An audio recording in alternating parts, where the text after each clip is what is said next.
In this video, we're going to go over how to test mesh quality in the AleoBlue app. Inside your project, select the area you'd like to test by tapping the three dots in the top right corner of an area. Then tap Mesh Quality, and then Start Test. The mesh quality test will automatically begin. Once it's complete, click Close. The app will show you the area floor plan. By clicking a zone, the app will show you the status of each device within that zone. Green means the connection is good, red means the fixture is having connection problems. If your fixtures are having connectivity issues, please refer to our AleoBlue SN202 Optimizing Mesh Network Performance document to troubleshoot the issues.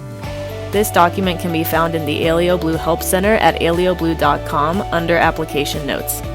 You can access the Help Center by clicking the question mark icon in the top right corner of the website. The link name is Optimizing Mesh Network Performance. Other helpful documents can be found there as well.